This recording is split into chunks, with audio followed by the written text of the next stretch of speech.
Mas ligtas po ang Pilipinas ngayon as compared to the previous periods. Ligtas po, ligtas po. Pero kagaya nga po ng sinasabi, ayaw na, nagdi-discuss po tayo ng statistics. And statistics will bear it out na napakaligtas, mas ligtas po ang Pilipinas ngayon as compared to the previous periods. Pero this is small consolation. Naintindihan po natin na this is small consolation po kung hindi po ito ang ating nararamdaman. Medyo nakikita lang po natin siyempre mga sensational yung mga nangyayari, pero yung statistics po natin talaga pababa po talaga yung krimen. But again, uulitin po namin, gusto namin ito ay nararamdaman ninyo na mas ligtas na nga. Sa mga nandito, magandang madaling araw sa inyong lahat. It's 4 a.m. It's 4 a.m. now. I had a very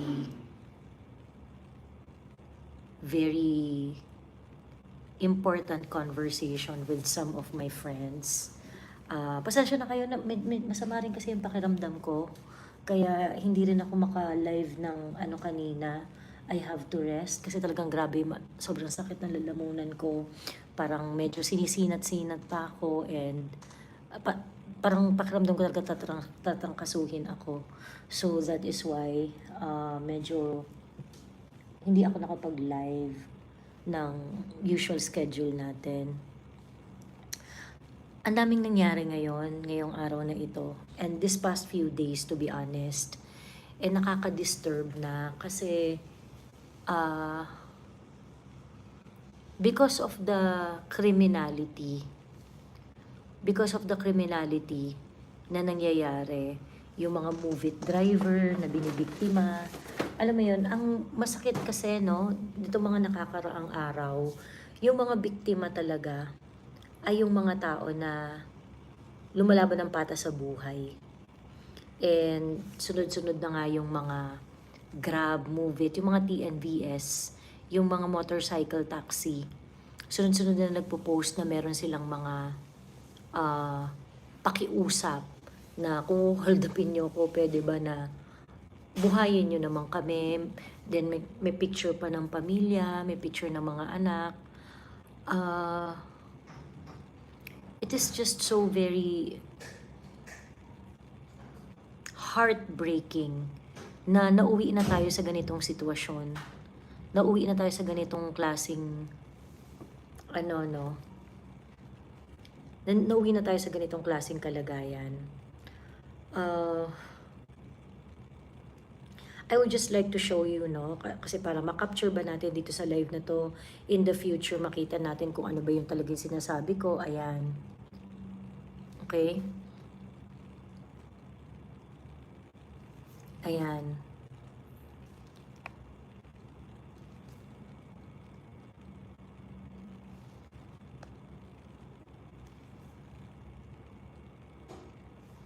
Alam niyo yun?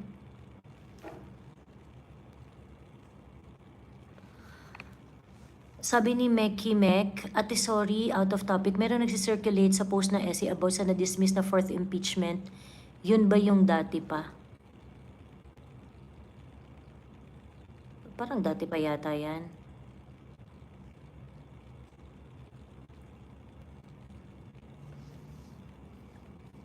Parang dati pa yata yan.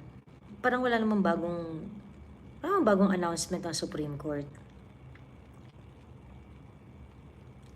So anyway,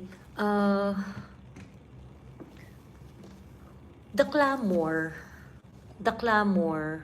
of the Duterte kind of leadership is getting traction. And maraming naghahanap, maraming na buti pa nung panahon ni Duterte, ganyan-ganyan.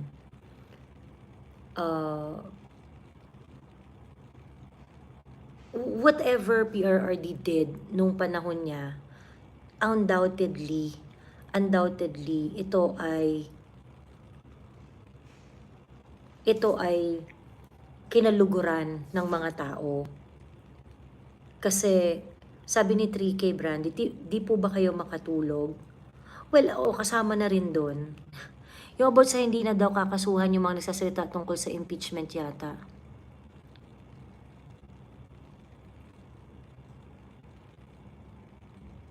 I am honestly disheartened. Kailangan pa ba umabot sa point na marami ng casualty bago pa manawagan ang taong bayan? Honestly, I feel like mahina yung boses natin, sabi ni Clyde.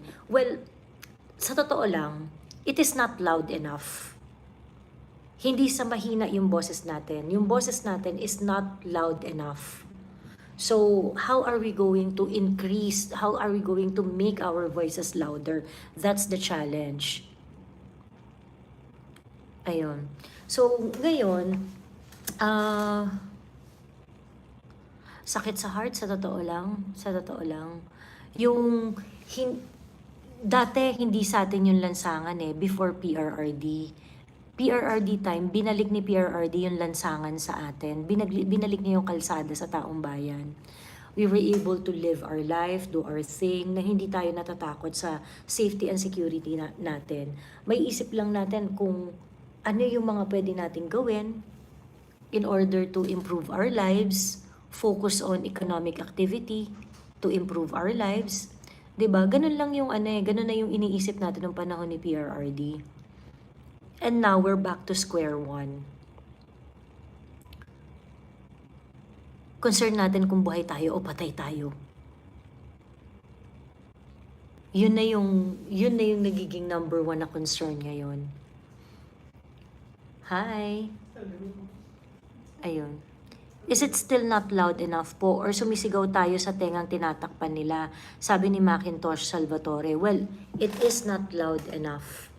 It is not loud enough because kung nagtitengang kawali sila, tanggalin natin yung tengang kawali. How we're going to do that, I do not know. So, what I know is that we cannot tolerate this kind of situation. Unsafe dyan sa Pinas. Could you imagine matuloy ang pinaplano niyang manatili sa pwesto? Nakikipagpatentero na naman tayo sa kamatayan. Sabi ni, yeah, that's the exact word. That's the best way to put it. Nandun tayo sa panahon ulit na nakikipagpatentero tayo kay kamatayan. Everyone wants a piece of something. Lahat corrupt. Merong maliit na proseso. Lahat ng mga corrupt sa gobyerno, they see it as an opportunity para mangotong.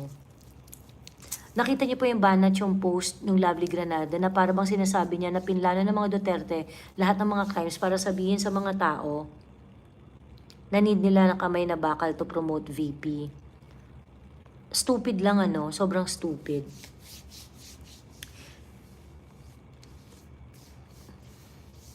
Sana talaga madismantle ng ICC at makuwi si PRRD before November para makafocus na tayo sa main problem dito sa bansa. Kasi itong mga BBM vloggers ide-deflect at isisisi sa ating Duterte supporters, nakakainis. Okay, eto na nga. Today, meron talagang kagimbal-gimbal na balita wherein a BBM vlogger was brutally unalive. Okay, at nakita naman sa mga balita na tinadtad yung ulo nitong ni Mima Alicia.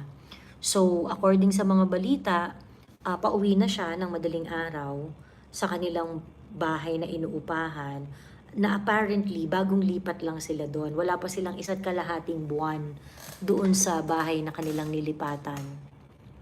And papagarahe sila doon sa kanilang bahay at merong dumating na riding in tandem at tinambangan itong si Mima Alicia. Okay, this is the initial report that is circulating in the mainstream media at pati yung mga pulis na nakausap. Ito rin naman, galing sa kanila naman yung informasyon na yan. Ayun. Basta ingat kayo madam, basta kahit sino ngayon, basta against sa kanila, baka tamaan. Mas marami pang sympathizers yung TNVS rider. Joey, nabalitaan mo ba rin ba yung nangyari ngayon sa Capas Tarlac ng mga AFPP na alis mga AITA at nilagyan pa ng mga harang para dun yata gagawin ang Paksilika. Kawawa ang mga katutubong Aita. Actually, we shouldn't allow it talaga Sa totoo lang, alam mo yun yung, everything is so overwhelming. How can we really start? Yung kalaban natin, power, pera, network. Alam mo yun? Talagang, I'm very scared for our future. I'm very scared for the future of the Philippines. Kasi, I do not know how we can unite ourselves, how we can make our voices louder. Kasi araw-araw tayong ino-overwhelm ng issues 'Di ba? Araw-araw tayong ino-overwhelm ng issue. Ngayon, balik lang tayo dito sa nangyari kay Mima Alicia. So ngayon itong si Mima Alicia, kilala naman natin siya she is not a nice person. Hindi naman kasi talaga siyang nice na tao.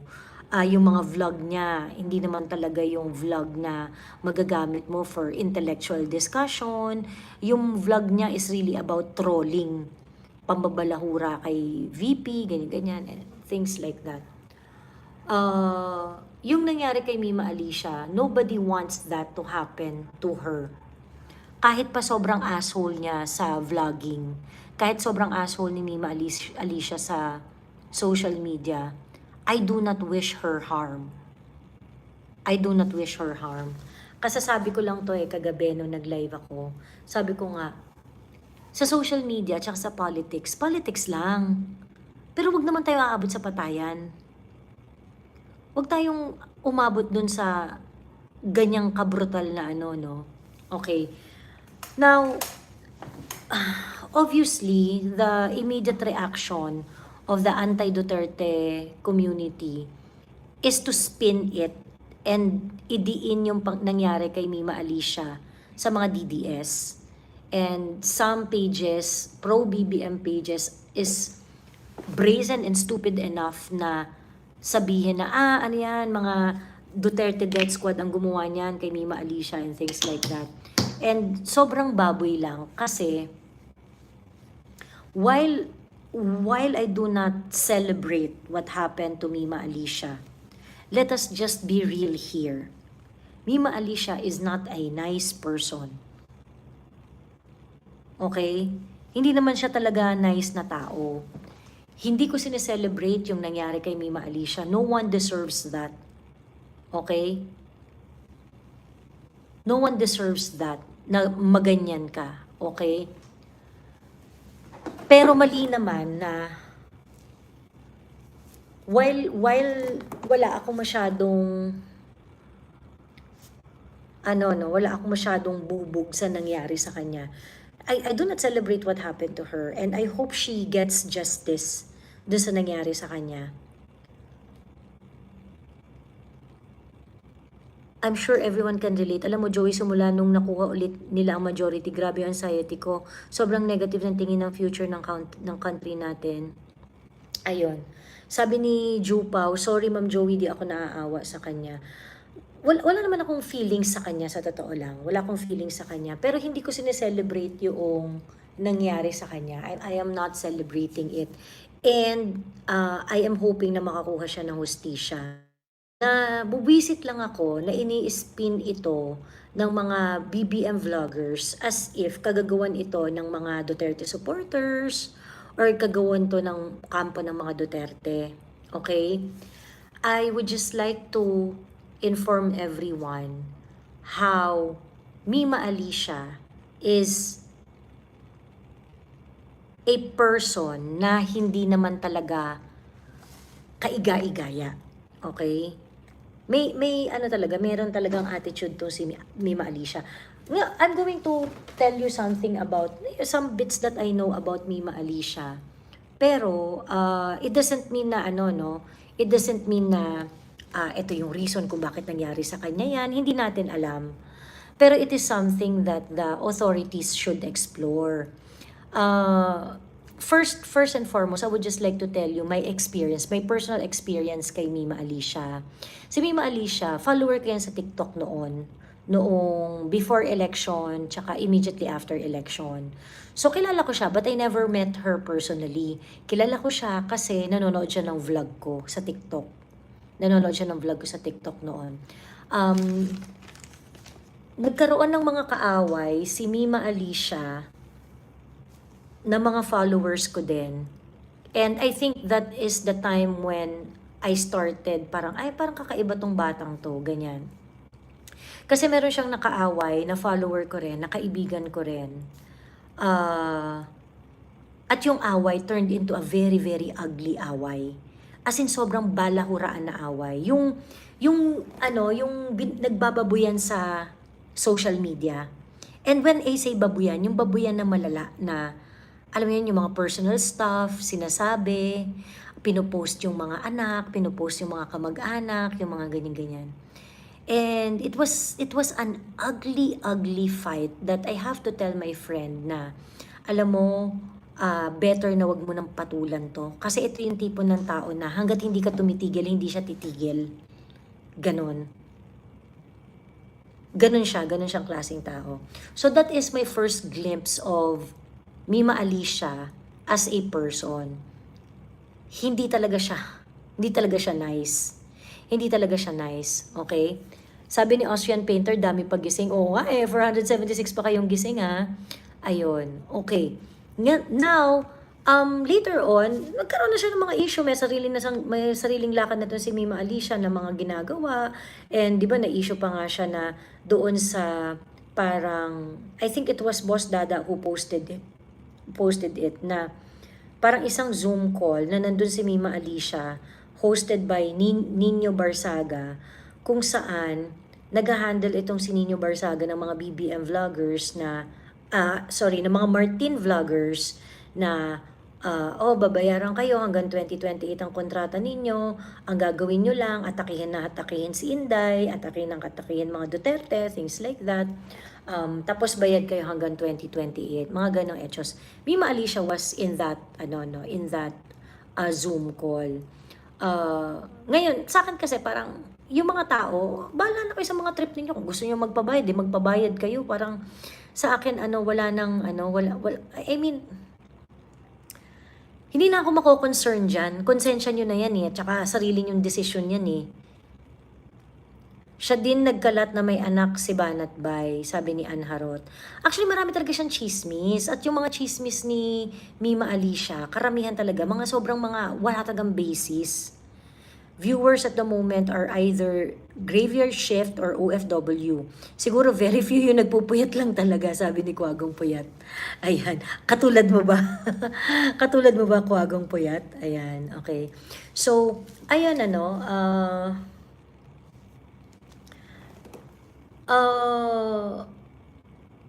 may mga, alam mo yan, yung minsan, kasi hindi ko naman talaga pinapanood yung vlog ni Mima Alicia. Pero, I remembered na nagkaroon ng insidente na, nagkaroon ng public issue yan si Mima Alicia kung saan lumabas siya, nabugbog, sarado siya. So, I think that was maybe last year. And, alam mo yon kasi this kind of people, you kinda expect yung mga ganyan, yung mga nabugbog siya, yung mga unfortunate things to happen. Kasi nga, ito yung mga tipo ng tao na mahirap makausap. Tapos yung alam mo yung unpredictable, yung parang makikipag-away. Alam mo yung parang may rabies pag nagalit. Ganon. Nakita ko lang yung vlog niya now, circulating here on YT, babaeng nagpaayos ng ilong, sabi ni 3K Brandy. Wala naman kasi talagang pumapansin dyan, kasi nga, yung mga content niya, sobrang baboy. I remember, mga BBM vloggers kasi talaga yan So, before, nung parang si Maharlika pa yung sobrang mainit na laging kumukontra kay Lisa at saka kay Bongbong Marcos. I remember kinontent rin yan si kinontent rin yan si Maharlika eh. Tapos baboy talaga yung content niyan. Kasi sobrang baboy talaga. Kinontent rin yan si Crisette. And sobrang bababoy din ng mga sinabi niya kay Crisette. Ayun. So, I am just telling this ha. I'm just putting it out there. Kasi nga, ang sinisisi nila, mga Duterte supporters. Bakit hindi natin pag-usapan kung anong klaseng tao si Mima Alicia? Bakit hindi nyo i-reveal na marami talaga silang marami talagang may hindi gusto diyan kay Mima Alicia, whether Duterte supporters or non-Duterte supporters. Ayan. Ganon. Ngayon, etong si Alicia, noong March 2026, nag-file siya ng kaso dun sa kanyang ex-boyfriend.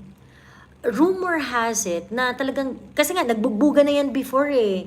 Si Mima Alicia at saka yung ex niya, very toxic yung relationship nila. Very, very toxic yung relationship nila. So nagbugbuga na yan before. In fact, nag-live yan si Mima Alicia maybe 7 or 8 months ago, na pinapakita niya talaga yung mga pasapasa niya, yung mga bugbog niya. Dahil ganun yung toxic talaga yung relationship nila ng ex niya. Yung ex niya named Kyle. Okay? Yung ex niya na yon named Kyle. Okay. Ngayon, itong si Mima Alicia, ilang beses na rin niyang na-take down ng page. Ilang beses na rin niyang na-take down ng page. Ngayon, marami pong page yan si Mima Alicia. Merong Mima Alicia 1.0, 2.0, ganyan-ganyan. Tapos meron din siyang page na online Tita Mia. Okay, siya rin yan. Siya rin yun si Might be wrong though, pero it's one of her last post. Okay. So ngayon, si Mima Alicia, siya? Tawag dito,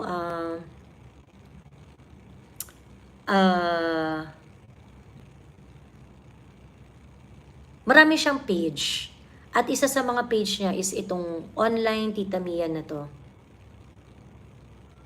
Ayan, online Tita Mia. Ayan. Itong page na to. Siya rin yan. So if you're going to scroll down dun sa mga post niya, ayan. One day ago, ayan, binabash niya dyan si, Inday, yung Office of the Vice President. Ayan. So parang pinuntahan nila yung yung Office of the Vice President, yung Disaster Response Center na Office of the Vice President, and she tried to mock it. Ayan, okay? Ayan. And then one of her last posts doon sa page na yon ay ito. Ayan. So sabi niya, gusto niyo ba ng story time tungkol sa ex na may scandal viral video about sa mga resibo san kwartan na pinadaraan ko sa todikan an ginhimo ginpinan babaye habang adeak sa Manila pati scooter ko pinambabae. Siguro scooter yon. Scooter ko pinambabae. Ayaw akong tigilan kaya gusto ata ibulgar ang baho niya. Okay? I do not understand. I think Mima Alicia is waray. And marami siyang marami siyang mga komento dito. So if you're going to look at this post, ito yung post na sinasabi ko, Ayan. Ayan yung post na sinasabi ko. And if you're going to look at it, okay? So, maraming mga pictures dyan na lumalabas. Pictures nung someone named Kyle Anthony. Okay? Okay. Ayan. So, it looks like merong existing issue ito, si Mima Alicia, doon sa ex-boyfriend niya. Doon sa ex-boyfriend niya, named Kyle, okay? Number 1, nagbubugbugan sila, okay? Number 2, dinimanda ni Mima Alicia ng VAUSI, Violence Against Women, yung Kyle na yan, okay? And this is something that I posted in my FB I have to talk about this ha, kasi sobrang unfair na tinatwist ng mga anti-Duterte itong nangyari kay Mima Alicia as if kasalanan ng mga Duterte supporters. Okay? So, ito. Niligyan ko lang ng flower yan. Pero, if you're going to visit that page, panulat ni Kapepe, okay? Meron niyang post noong March 18. Sabi dun sa post na yon, nireklamo na sinasabing BBM vlogger na si Alicia Lipata, aka Mia Fernandez, Mima Alicia, and Alicia Comments. Sabi ko sa inyo, marami silang marami siyang page. Ang ex-boyfriend niyang si Kyle, si Alicia Lipata ay taga Lowang, Northern Samar. Ano kaya ang ugat ng pangyayaring ito? Sabi ng mga netizens, ang kasong vowsy ni Alicia Lipata, aka Mima Alicia, na na-file sa Pasay ay na-dismiss. Itong reklamong vowsy naman niya ngayon ay sa Pasig niya na-file. Kaya anong katotohanan sa likod ng pangyayaring ito? Ano ang totoong kwento? Okay. And like I said, Mima Alicia had been posting had been posting and doing lives pertaining dun sa bugbugan nila ng kanyang ex. Okay? In the past. So if you're going to you can actually check another link in that post, okay? Na kung saan, this was in March 18 also, na kung saan nag-file ng case noong March 14 ulit itong si Mima Alicia. Kasi allegedly, na-dismiss yung vowsy niya sa Pasay, tapos nag-refile ulit. Ayan, okay? At kung saan, kinasuhan nga niya ulit itong certain Kyle na ito. Okay? I would just like to, for everyone to look at the facts. May history ng bugbugan si Mima Alicia. May history siya ng siraan ng buhay dito sa kanyang ex na pinupost niya sa social media. Kagaya nun, yung pinakita ko sa inyo na online Tita Mia. And that is Mima Alicia's page. Okay? That is, kasi nakalagay naman dun sa nakalagay naman dun sa wall, no? And picture niya kasi rin yung nandun. Yung online Tita Mia, Alicia Comments is Mia, Alicia Comments is Alicia Lipatan yan diba? Okay. And picture niya yung nakalagay. Picture niya yung nakalagay sa sa profile photos and even doon sa banner. Ayan. And yung mga post dito are actually activities of Mima Alicia. Like for example, ito, meron siyang mga minute na friends, kumain sila, ganyan-ganyan, and things like that. Okay. Those people who are saying na may kinalaman ng mga Duterte dito or whatnot, pag-usapan muna natin kung anong klaseng tao si Alicia. Again, I am not celebrating what happened to her. But it is unfair that you are going to point to the Duterte supporters or to the Dutertes kung ano man yung nangyari kay Alicia. Okay? Sana naman maging fair tayo. At kahit ayoko kay Alicia, kahit hindi ko siya bet, kahit inis na inis ako sa kanya, gusto ko pa rin siyang makahanap ng hustisya. Dati pagtapos nagkapera sa Ngagva. Miss Joy, bakit ang tagal mo na sa Davao? Wala po ako sa Davao. Ayun. Sabi ni, di kilala ng mga DDS yan. Ba't nagpa-aksayan ngayon lang siya sumikat? Well, ngayon importante yung kwento niya. Kasi nga, victim rin siya ng victim rin siya ng karahasan Very, very violent yung pagka-tegi sa kanya 'di ba? And yung pagka-tegi sa kanya is a brazen criminal act. Biruin mo, pinuntahan siya sa bahay, binangbang ng ilang beses sa ulo. Yung tumegi sa kanya, it looks like galit na galit sa kanya. Kasi sinugurado sa ulo binire. 'Di ba? Sa ulo binira. Ganon. the reason why I am talking about this and the reason why I think this is important is because this event is going to be, ngayon nga lang, nakita na natin, ginagamit na nila sa political, for political clout itong nangyari na to eh. 'Di ba? Ginagamit na nila for political clout. Tinutwist na nila, na, in the middle of the impeachment, pagkatapos ginagamit nila yung threat issue, yung mga ganyan. Grabe gigil yung tumira, sabi ni Ultimate Born. Totoo. Grabe yung gigil ng tumira.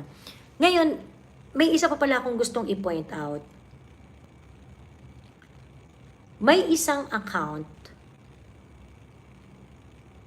okay? Gusto ko lang gusto ko lang parang ipakita na grabe talaga yung away nila. Grabe talaga yung away ni Mima at saka nung ex niya.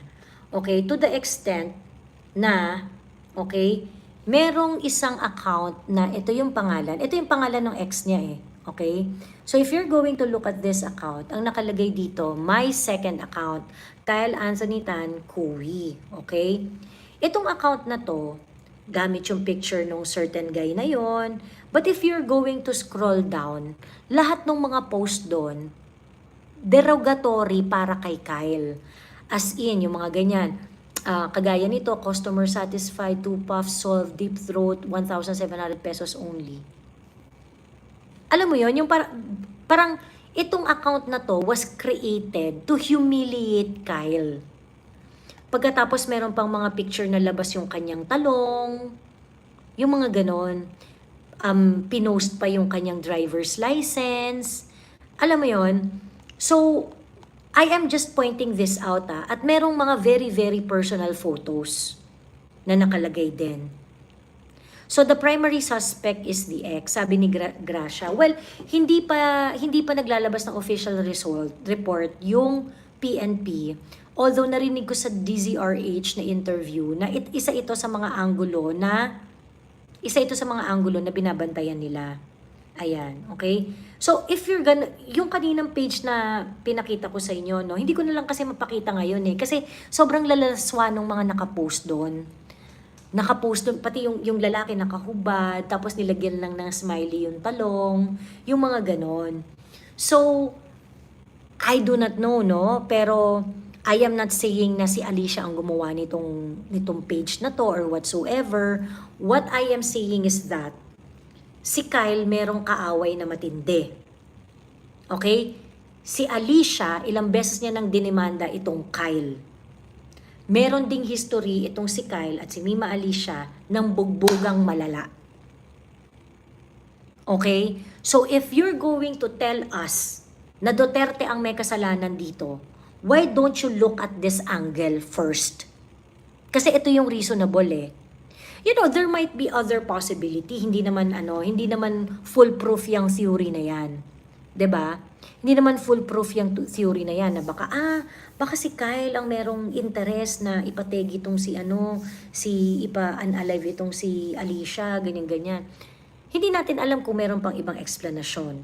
Okay? But at this moment, at this point, a reasonable person will look at any kaaway of Alicia.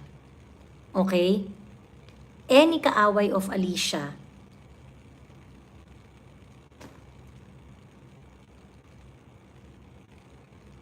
Before nangyari sa kanya. Sabi ni Jupao, DDS daw kasi yung si Kyle. Suspect ang ex tapos BBM supporter pa yan. Dalawang kakamping. Lahat isisisi na nila sa mga DDS sa mga Duterte. Pwede yata nila hingin tulong ng Facebook para tingnan messages sa social media ni Alicia at ng BF niya. Kasama nila Mike Cervera yan, si Mima, di ba? Yes. Grupo nila yan. Ganon. Ayun. Hello, Janine Valelo from Germany. Hello po sa inyo. Ayan. Anti-Duterte si Mia, pero during FPRR this time, buhay na buhay siya. Sa panahon pa na sinusuportahan niyang presidente, siya nagurgur. Correct, hindi natin alam kung sino ang may matinding galit sa kanya to the point na gawin yan. Ayun, okay? Pero wag nyo kaming bullshitin. Kayong mga BBM vloggers, kahit kayo may mga issues kayo kay Alicia. Alam nyo na meron talagang hindi magandang ugali ang bata na yan. Alam nyo yun. Kasi pagka nakaaway niya, away talaga eh. Ganun yung ugali niyang bata na yan eh. Pagkakaaway niya, kaaway niya talaga, as in.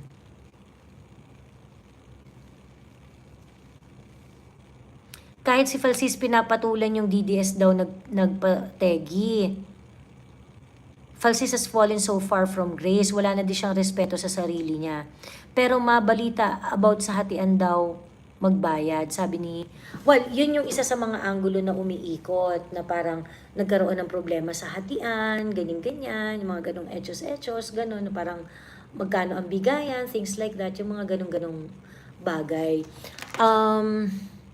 Pero I don't think they are going to they're going to talaga because of 2 million pesos, hatian sa 2 million pesos, puputukan mo ng 5 bala sa ulo. Bata pa pala siya. Yes, sobrang bata pa niyan. Sobrang bata pa niyan. Sobrang bata pa niyan.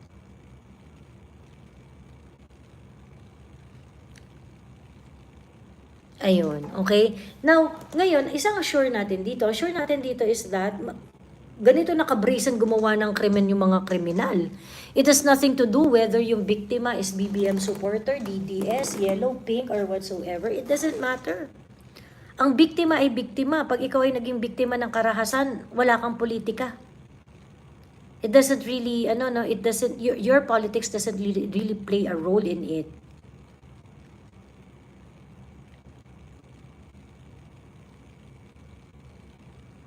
So, palala na tayo ng palala yung sitwasyon natin ngayon. And another thing that I would like to emphasize, si Attorney Baligod, di ba inisyuhan siya ng mga warrant of arrest? Attorney Mike Defensor is in prison. Mas maaga pa siyang napakulong kaysa kay Martin Romualdez at kay Zaldico. Attorney Baligod receive a warrant of distraint or levy on their personal properties. Okay? In an obvious harassment by the administration because over and above already paid taxes in 2022. BIR is demanding an alleged deficiency, the amount of which is monstrosity. You want to rob us of the fruits of our honest toil, tapos isisilid nyo lang yan sa maleta? We'd rather see you in court. So, eto yung levy kay Attorney Baligod, 30 million pesos. My God. We know why you're doing this to Attorney Baligod.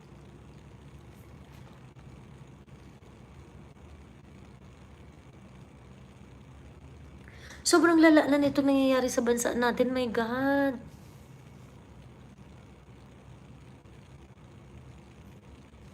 Miss Joey, what if tinegi si Mima Alicia dahil nalaman na babaligtad siya at ibubunyag mga nalalaman niya about sa bangag admin? Sabi ni Dean Cruz.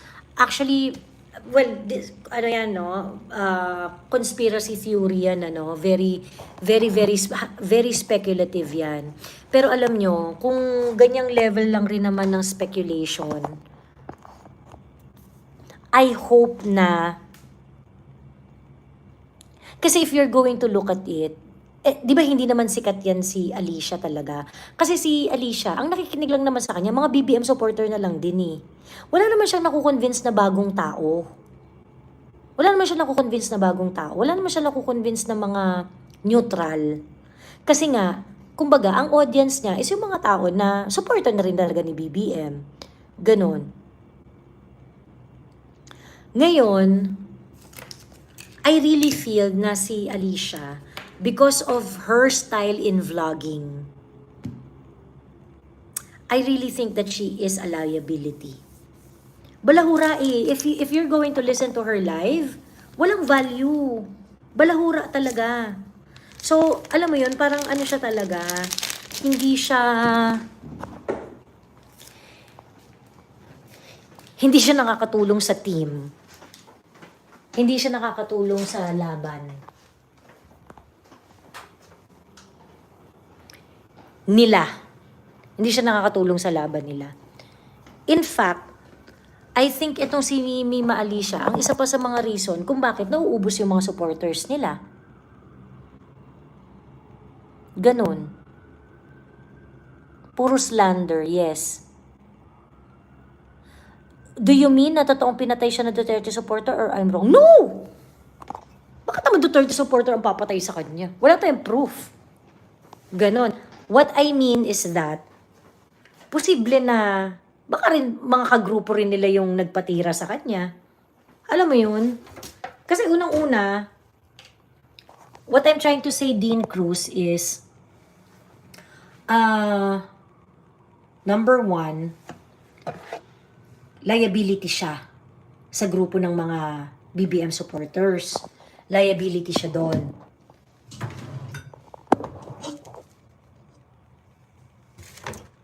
Since liability siya, ano bang ginagawa sa mga liability? 'Di ba? Anong ginagawa sa mga liability? Sacrificial lamb. Yeah. Yan yung aking wild speculation.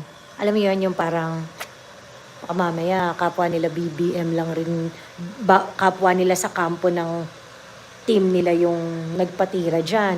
Kasi ito yung undisputed facts ha.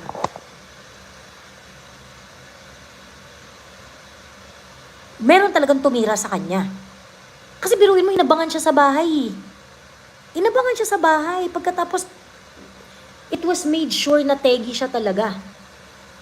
It was made sure na patay siya talaga.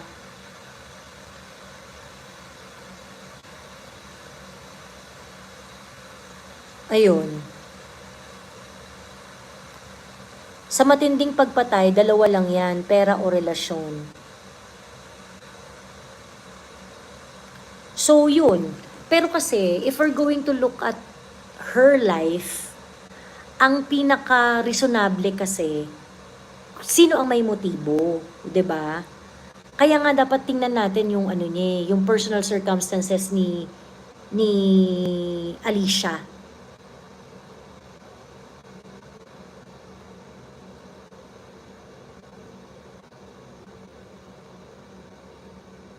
Ayun. Meron pang isang issue dito kay Mima, kay Alicia. Meron pang issue yan. Kasi parang sumasawsaw rin yan sa local politics eh. Tapos marami rin yung kaaway doon sa Samar. Marami rin siyang kaaway sa Samar. Grabe, kahit sa post ng mga BBM vloggers, puro laughing reaction. Doon mo talaga makikita kung anong klaseng tao to si Alicia. May issue sa pera sa ex pa. Sabi ni Rudy, everyone in the Philippines, crimes doesn't discriminate regardless of your political ideology. So lock your doors and shut your windows for safety. Ayun. May kinasuhan niya, kinasuhan niya yung ex niya. Kaya nga sinasabi ko, yung mga nagsasabi, DDS ang may kasalanan niya, DDS may kasalanan niyan. Hello! Si Mima at yung ex niya may issue ng bugbugan. Si Alicia, kinasuhan niya yung ex niya ng vowsy. Pagkatapos, na-dismiss yung una. Pagkatapos, pinopost ngayon ito, day before tambangan itong si Alicia, pinost niya yung ex niya.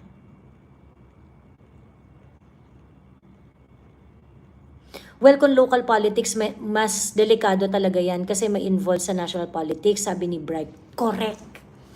Meron pang isa, parang may issue daw yan sa local politics sa Samar, parang may kaaway na konsehal or something like that. Ganon. So, yun pa yung isang issue. Yun pa yung isang ano dyan, yung isa pang angulo dyan. Sabi ni Dean Cruz, Miss Joey, isa lang hinihiling ko, kayong mga sinusuportahan namin sa social media, please be double careful po. Hindi na po normal yung buhay ko. Hindi na po normal yung buhay ko. Sa totoo lang, sometimes I think na parang, is it worth it? Kasi I have to make a lot of adjustments in order to keep myself safe and in order to protect myself legally.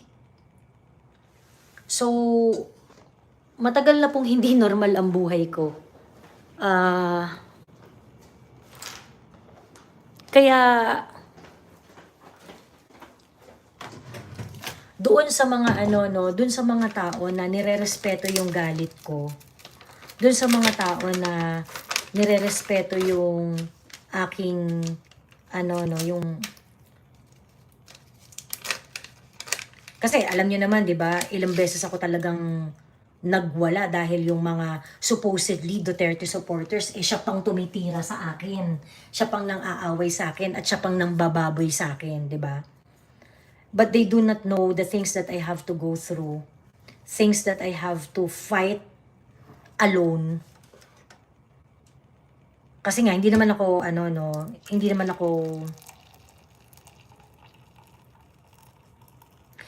ako nandito para magpabida. At ayokong magpaawa. Ayun. Pero, sa tindi ng nangyayari ngayon sa bansa, hindi na talaga natin alam what's gonna be next. Also, malamang apektado pa mga negosyo nyo. Totoo yan. Mahigpit na yakap po, Miss Joey. Actually, maraming salamat ha. Thank you sa lahat sa inyo dyan. Actually, when I check the history, may similarities yung nangyari ngayon sa nangyari before during martial law. Kaya wag ka mawawalan ng live, Miss Joey, or ng post para masundan ka namin and we know na okay ka. Kasi everyday ka namin hinahanap. Sabi ni Trey, maraming salamat. Thank you ha.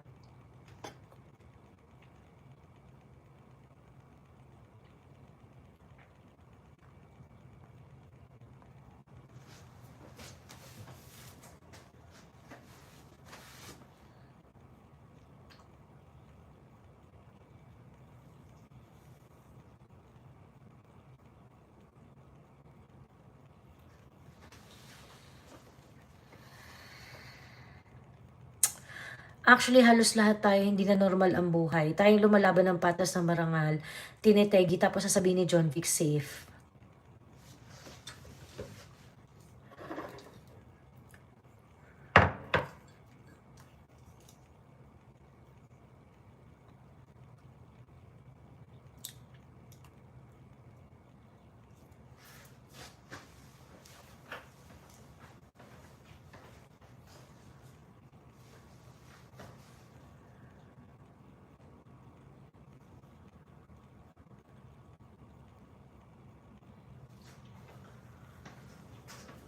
Ang hirap kasi paliwanagan ng mga yung parang, ano ba yung gusto nyong mangyari sa bansa? Bakit ang hirap-hirap nyong papaliwanagan?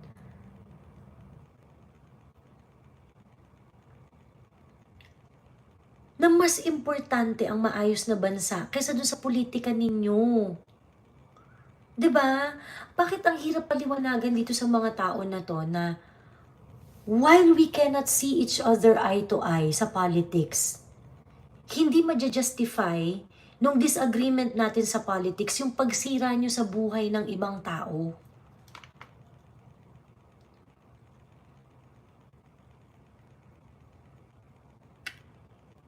Dagdag pa yung paksilika, pag natuloy yan, mas kawawa tayo. I think it's a done deal. Paksilika is a done deal.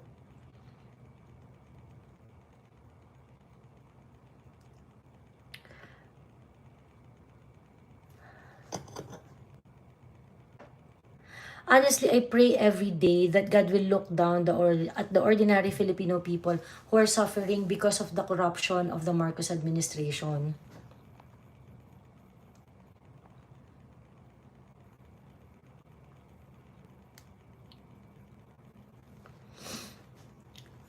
Well,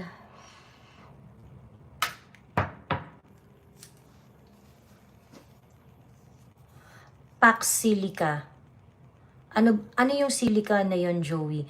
Yung Pax Silica is an agreement between US, Israel, and Philippines wherein they are going to create a special economic zone.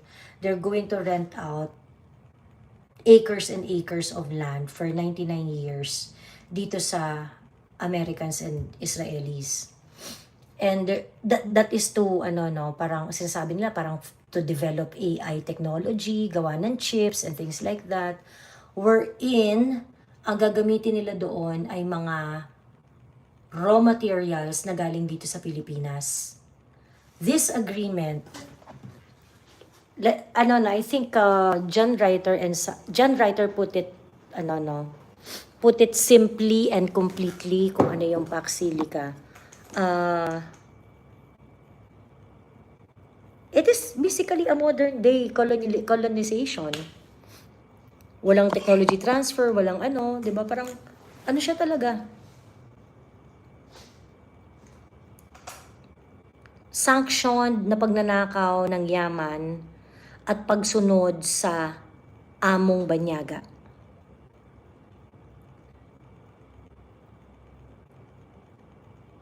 "99 years ay parang Hong Kong lang. Is the agreement available online?" Sabi ni MM. I am not so sure if it is available online. Parang may mga excerpts na available online.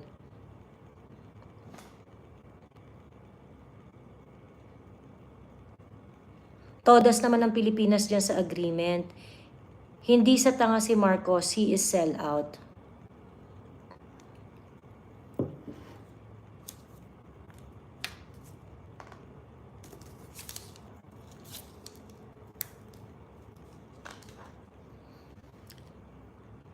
Ang sakit yung nakita ko yung video ng driver na pinatay, naglalakad siya na humihingi ng tulong, sumakit yung puso ko, hindi ko tinapos panoorin. Why isn't the media talking about it? We know why. Well,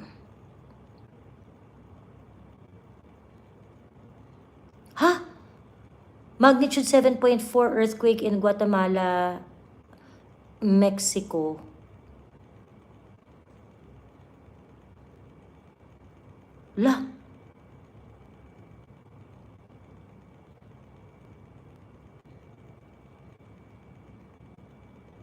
Wala ba reaction ang China sa Pax Silica? Well, sinabi na ng China, di ba, na parang, "Hoy kayo, Philippines, huwag kayo nagpapagamit sa Amerika, sa agenda ng ibang bansa." Ganon.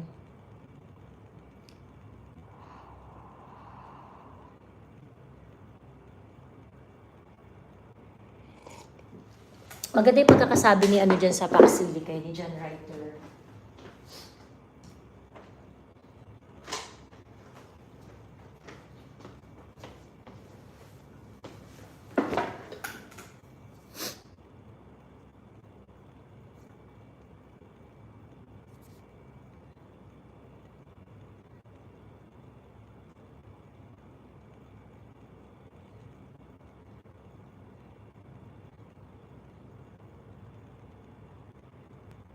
Uy, by the way, wala daw ninakaw dun sa walang ninakaw dito kila Alicia.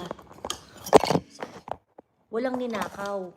At ang talagang target, si Alicia lang. Kasi yung jowa ni Alicia, nakasama niya na umuwi nung gabi na yon, parang nakot lang sa putukan pero hindi naman talaga siya supposedly, hindi siya part. Kumbaga hindi siya target kasi ang sinigurado lang na tegi, si Alicia lang.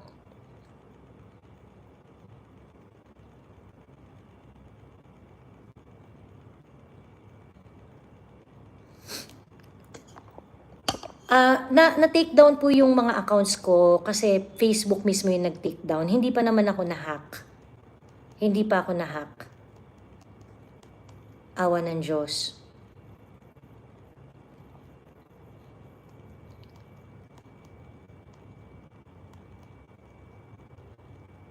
Ayan, sabi ni John Reiter, under Pax Silica, the Philippines is a designated raw material supplier. We provide the unrefined critical minerals and foreign partners handle the value-added manufacturing. It is the exact same economic model we had under Spanish and American rule, except now it's branded as integration into global tech supply chains. Putting a Silicon Valley sticker on a colonial resource extraction model doesn't make it an upgrade. Ayan.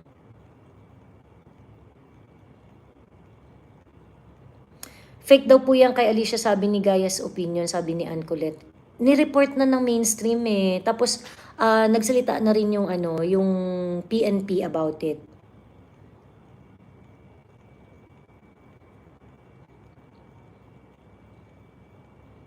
Ayun.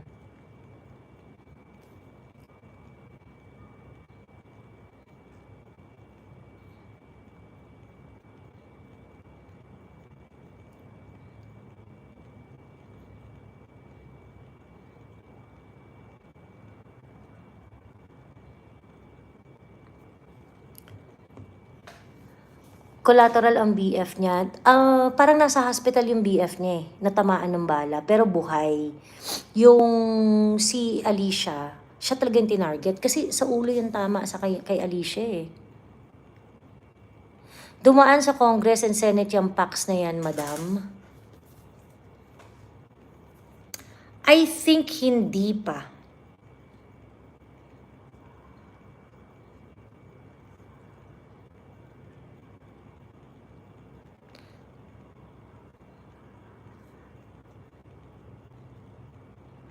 Kasi depende kung dadaan yan. Pagka kunwari, regarded siya as executive agreement. Kung executive agreement siya, dadaan siya ng, hindi siya dadaan ng Senate. Kung treaty siya, dadaan siya ng Senate. So I do not know exactly the treatment. Tingin ko hindi na to dadaan ng Senate eh. Kasi ang treatment nila dito parang EPSA. Parang special processing zone, ganon. Inubos magazine kay Alicia, galit yan, madam. Kaya nga sabi ko, I am not celebrating the death of Alicia. Okay, hindi ko sineselebrate. I hope she finds justice. But let us be real. Maraming kaaway si Alicia. Whether DDS o hindi, marami siyang kaaway. So hindi natin alam yan. Kasi yung ex-boyfriend nga niya kaaway niya eh. Ex-boyfriend niya kaaway niya ng malala.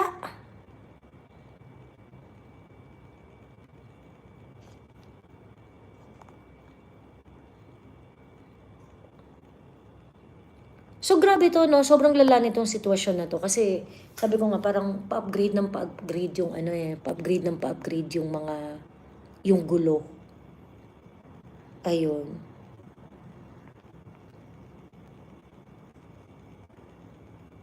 Miss Joey, na po masasabi niyo sa issue ni Ivana Alawi ngayon na pamimigay ng libreng phone kapalit ng pag-promote sa sugal? That's too much, Ivana. I mean, parang yung ginagamit nyo na nga yung platform nyo para mag-promote ng sugal, pagkatapos magpo-promote ka pa na mag-promote yung mga bibigyan mo ng cellphone. That's just too much. I think Ivana Alawi should be, please do not support this kind of content creator. Huwag natin supportahan. Use your power. Tayo naman na tayo naman na consumer ng information. The power is with us. Let us reward content creators na talagang merong ambag sa bayan, na merong silbi. 'Di ba? Yung merong sinishare na values na maayos sa sambayan ng Pilipino. Let us not support content creator like that. I mean, sa akin naman, no, parang kahit gaano pa kaganda yung dede mo or yung bewang mo, kahit gaano ka pa ka-sexy or gaano ka angelic ang mukha mo, if you're going to do something like this, come on. Diba? You're part of the problem. So no, ako, matagal ko nang ayaw dyan kila Ivana Alawi. Sa akin, basta nag-promote ka ng sugal, X na eh. Basta nag-promote ka ng sugal, X na.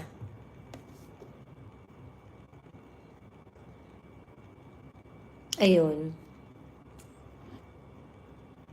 Ano ba content niya? Hindi kasi ako nanonood sa kanya, sabi ni John Zafe. We, talaga John? Pa-sexy, kasi sexy siya. Sobrang lala din ng bunganga ni Alicia. Oo, wala talaga siya sinasanto. Kaya nga kanina, yung mga hindi dumating pa sa live ko, no, yung mga um, early part of my life, kinwento ko yung personal na alam ko kay Alicia. Kasi nga, kilala ko na to si Alicia sa TikTok pa lang eh. Wala pa akong Facebook, wala pa akong YouTube. Nasa TikTok pa lang ako. Nakilala ko yan si Alicia online. Hindi ko siya nakilala, hindi ko siya nakilala personally. Nakilala ko siya online. At meron siyang nakaaway na kaibigan ko.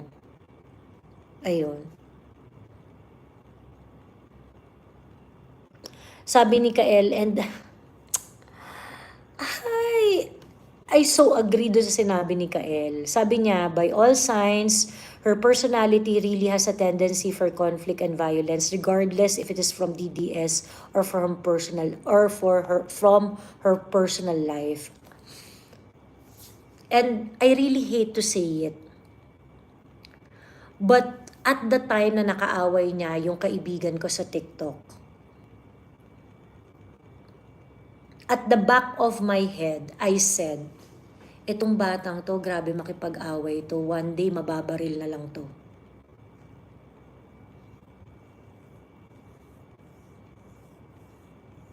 One day mababaril na lang to. Alam mo yun, yung kasi yung parang grabing mang-away ng kahit sino. Grabe siyang mang-away ng kahit sino. So, ayun.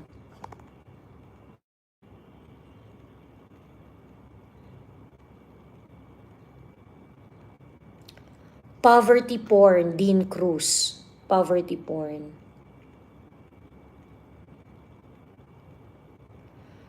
Paano kaya nila magagawa yung ganong mga kasinungalingan, lalo na yung dati mong kaibigan na si Talakera, grabe ang kasamaan. Actually, hindi ko naman talaga naging friend yan si Pebbles. Nakasama ko lang siya, pero hindi ko talaga siya naging kaibigan.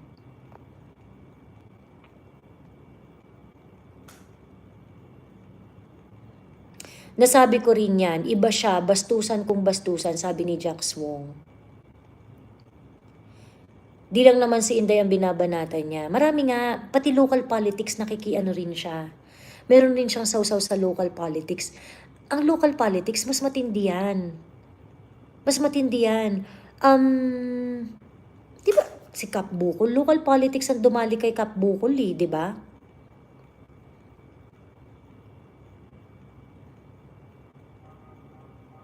Kasama lang ata niya si Talakera, pinagbibintangan mga Sara supporters at ang INC. Miss Joey, nag-Terra Nova siya, kapitbahay lang namin. One beses ko lang siya nakita. Nagulat ako, kalipat lang nila dito, wala pang 2 months. Tapos kala nila grabe si Joey. Yung nagpa-abort daw si VP, grabe yun. Marami pang kabastusan. Sobrang dami pang kabastusan. Sila rin yung nagpakalat ng kwento na meron daw basketball player na kabit si Inday, yung mga ganun na bata. Meron raw siya boyfriend na bata, ganun. Tapos na si Attorney Mans daw, merong mga babae, yung sobrang balahura talaga.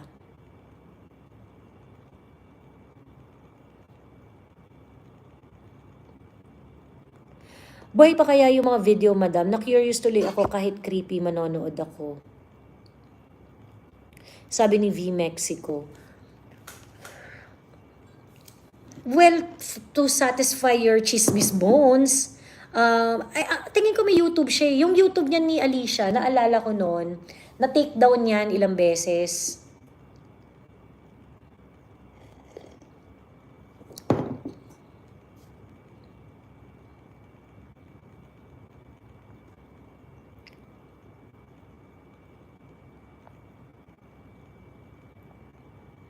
No idea talaga po kasi ako sino siya. Thank you po, sabi ni V Mexico. Hindi naman V, parang hindi siya, alam mo yan, yung parang out of curiosity, you may want to check out.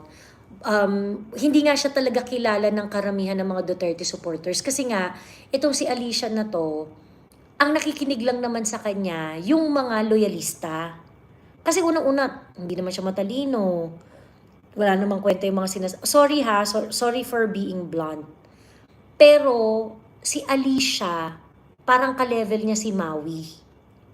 Ganun yung level niya. Kaso si Alicia, mas malaki yung bayad. Ganun. Mas malaki yung bayad sa kanya.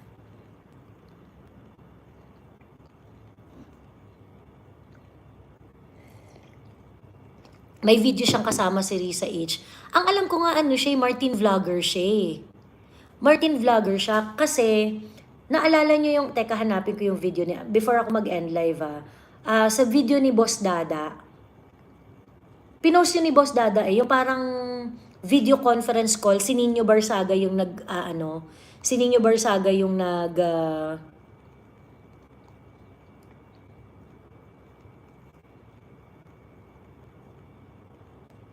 nagpa-facilitate nung ano na yon.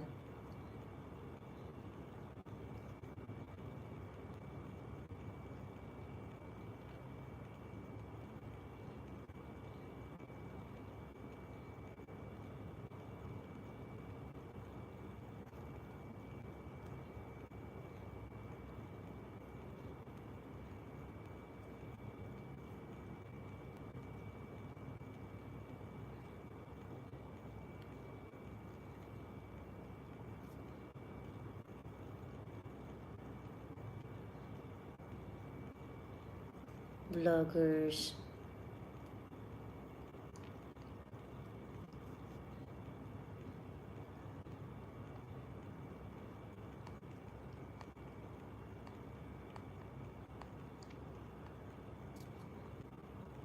Hindi lumalabas. Teka lang ha.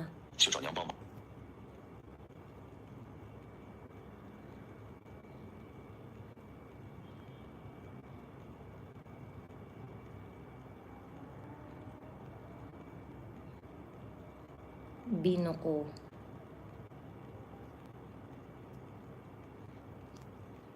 Oh, ito kausap niya, teacher Kausap niya dito, mga teacher. Oh, yung mga guro. Babasahin. The prince made 9. Miski naman ako yung kandidat.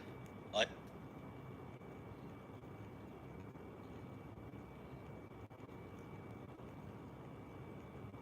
are also impeachable officers. When the court laid Sa ating sa... ito.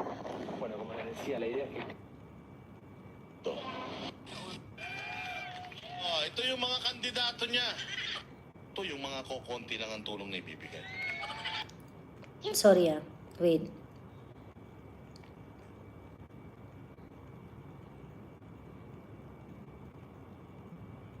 nung panahon ni Digong, hindi nila may tatanggi. Hindi niya magpa-organize ka ng rally. Kap, seryosong tanong. Anong work mo? Bakit kasama mo? Bakit po? Ako lang yung tanging vlogger na...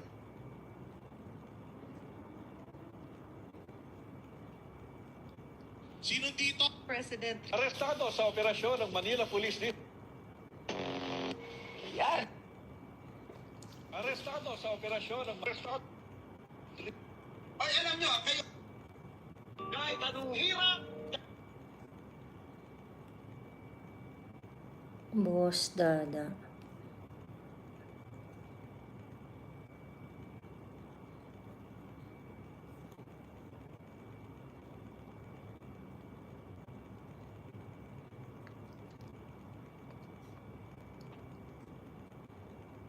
Ang tagal na kasi nito eh.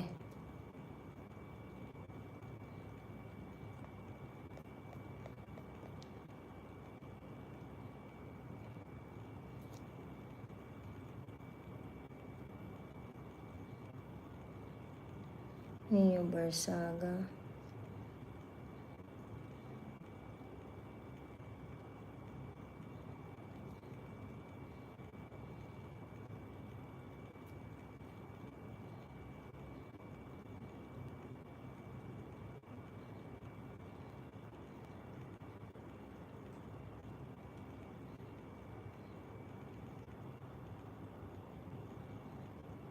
Diba, na itong mga influencers na to, pera mga yan ha, mga patay gut.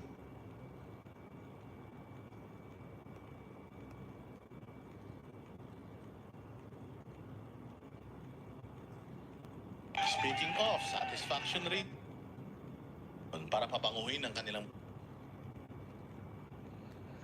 Ay, saan na kaya yun?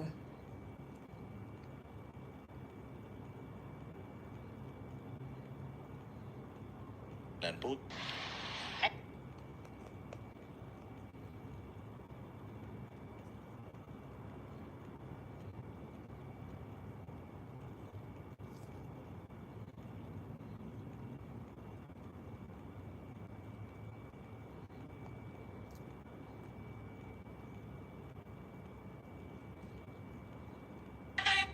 I would not. Minura niya pa dati kaya gulat ako biglang 360 na iwalay ng Duterte Kamar. Sana versa po ang marita sa showbiz.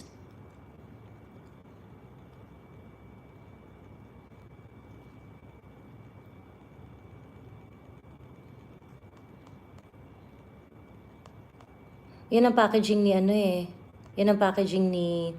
Hindi ko makita yung video. Pero itong video na to, ito yung parang Zoom call siya.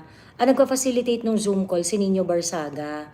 Tapos pa sinasabi niya na, bayad na kayo hanggang 2028. Ang gagawin nyo lang, titirahin nyo si Sara. Ganon.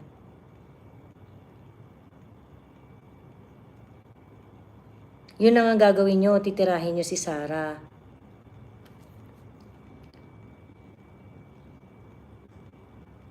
Akala ko vlogger siya under ni Trillanes, sabi ni RJ. Feeling ko hindi siya exclusive eh. Feeling ko kung saan may bayad dun siya. Kung saan may bayad dun siya. So parang hindi siya yung parang, hindi naman siya yung tipong parang, Martin vlogger ako, kung babayaran siya ni Trillanes, di dun sila. Parang natatandaan ko po sa vlog ni Boss Dada yata yun. Hindi ko na matandaan yung si Mima. Yung vlog, yung video conference na yon, makikita mo, ang isa sa mga participant doon, si Alicia. Oo.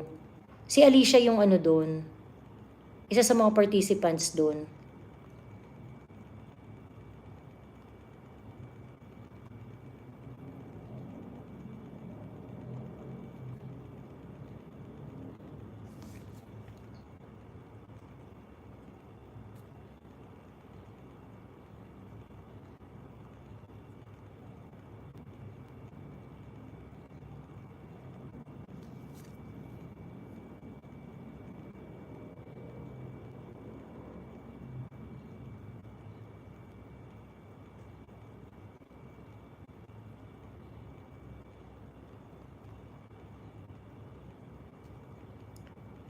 Hanapin ko pa.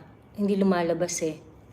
Hindi mo lang. Thank you, hanapin ko nga. Pero sa first part ng video ni Boss Data, pinlay niya yung para makita ng tao. Yung mga bayaran.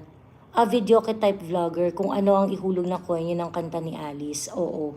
Tapos si Alicia, kasi nga, sorry ha. Pero ang alam ko, hindi nakapag-aral tong si Alicia. Hindi nakapag-aral. Pero parang nag-attempt naman siya na mag-aral ulit nung kumikita na siya. Pero hindi talaga siya nakapag-aral. So hindi, I think she is smart enough to listen and to parang get ideas from different contents. Pag nasi amplify lang niya. Ganon. Ganon siya nag-start sa vlogging eh. Baka yung video conference sila Miss Joey kay JG. Oo, yan na nga yun, yung video conference. Ang tindi pala ng banat ni Mima Alicia sa mga Duterte, lalo na kay VP. Ikaw mismo, Miss Joey, na predict mo, so ibig sabihin, may mapupuntahan yung sitwasyon. Sabi ni Joe Pubs.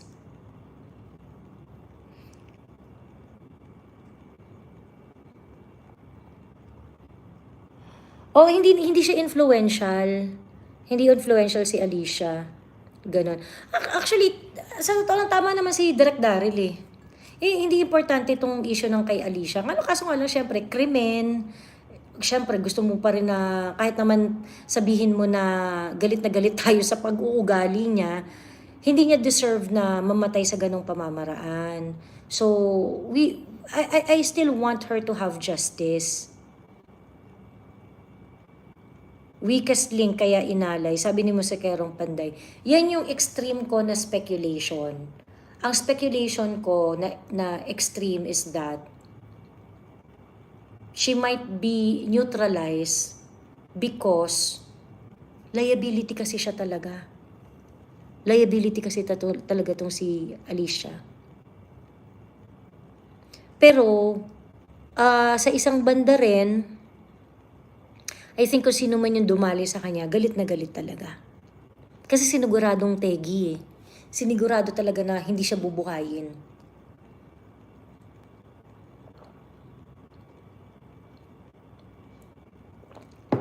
Between sa kanya at kay Manong Grab Driver, ako. O syempre, doon tayo sa lumalaban ng patas, di ba? Doon tayo. Yung sinasabi ni Maharlika kanina, deadball na rin daw si Pebbles. I hope mag-ingat siya, si Pebbles. Kasi sobrang dami rin niyang binangga eh. Alam mo yun? Yung sobrang dami rin niyang binangga na wala sa lugar.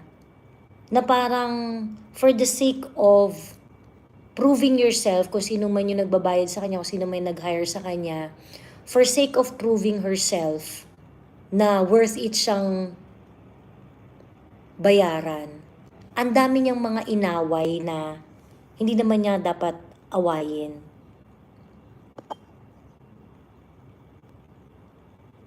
So yun, hindi, kaya pag may nangyari sa kanya, hindi mo alam kung saan manggagaling eh.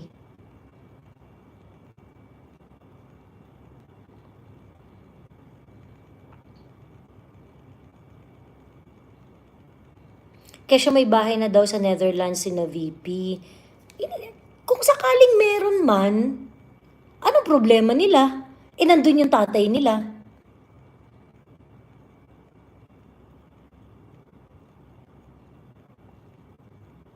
Basta galit na galit ako sa kanya sa mga sinabi niya kay Tatay Digong at kay VP Inday. Sabi ni Edsels, totoo naman, nakakagalit naman talaga. Ayun, so anyway, yun lamang at I'm going to end my live now. Maraming salamat sa lahat na nagsusupport at sa nagbigay na super stickers for today. Thank you very much. We are already at a situation wherein we have to choose whether we're going to continue to soldier on, or we just, allow them to do this again and again to us. I hope as a country we find our strength to push back at huwag tayong magsawa na lumaban. Ayun. It's her life choices that lead her to death, sabi ni Rachel. Agree, Rachel. Agree. Sa Reddit, Joey, kinoconnect nila kay Cap Dado sa pagkamatay ni Alicia kasi pinablatter last ni Alicia si Cap Dado. Kung ako naman si Cap Dado at ako ay titira, ba't naman vlogger pa ang titirahin ko? Kung kunwari lalagyan ko na lang rin naman ng dugo ang kamay ko, ba't naman dugo pa ng isang vlogger na wala namang kwenta? 'Di ba?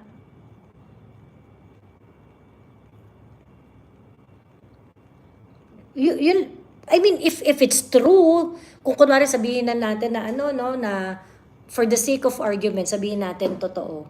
At tanong ko dyan kay Cap Dado, sasabihin ko kay Cap Dado, ba't naman sinayang mo pa yung kamay mo dyan? Yung dugo sa kamay mo dyan? Sana dumiretso ka na. 'Di ba? Dumiretso ka na, dumali ka na ng big fish.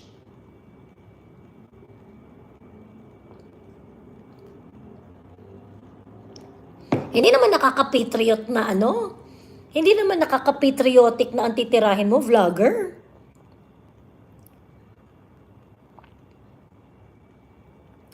Pebbles fighting from all directions. Yan ang madali mategi kasi alam na maraming suspect. Totoo.